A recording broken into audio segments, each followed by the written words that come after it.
अस्सलाम वालेकुम। दुनिया हमारी बनाई हुई मशीनी चीज़ों की आवाज़ों के अलावा खूबसूरत जानवरों और परिंदों की आवाज़ों को अपने अंदर समो लेती है। इन्हीं परिंदों या जानवरों में एक मुर्गे की आवाज़ या अज़ान है, जिसे आपने अक्सर सुबह सादिक के वक्त सुना होगा या सुनते होंगे। लेकिन बाज़ मुर्गे या अक्सर मुर्गे ऐसे हैं जो पूरे दिन के मुख्तलिफ़ औक़ात में अज़ानें देते हैं। परिंदों के माहिरीन या साइंसदान कहते हैं कि मुर्गे रोशनी की तब्दीली की वजह से अज़ान देते हैं। जैसे रात के बाद जब सुबह की रोशनी निकलती है तो मुर्गे अज़ानें देना शुरू कर देते हैं। लेकिन उनका क्या जो बाकी औक़ात में भी दिन भर अज़ानें देते हैं।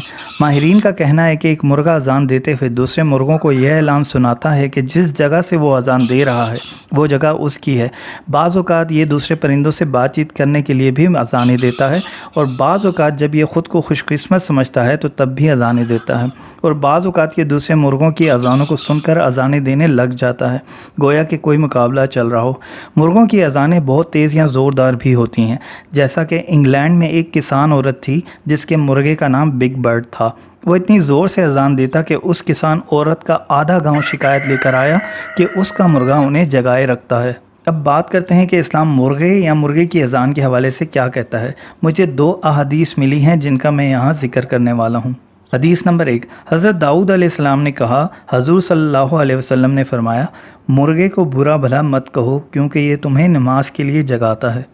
हदीस नंबर 2, हज़रत अबू हुरैरा रज़ी अल्लाह ताला अन्हा बयान करते हैं कि नबी करीम सल्लल्लाहु अलैहि वसल्लम ने फरमाया, जब तुम मुर्गे को अज़ान देता सुनो तो अल्लाह से उसका फ़ज़ल मांगो, बेशक मुर्गे ने एक फ़रिश्ता देखा है। और जब तुम गधे की आवाज़ सुनो तो अल्लाह की शैतान से पनाह मांगो, क्योंकि बेशक गधे ने एक शैतान देखा है। तक के लिए इतना ही। उम्मीद है आपको यह मालूमाती वीडियो पसंद आई होगी। अगर पसंद आई हो तो सब्सक्राइब, लाइक और शेयर कर दीजिए। अगली वीडियो में आपसे मुलाकात होगी, तब तक के लिए अल्लाह हाफ़िज़।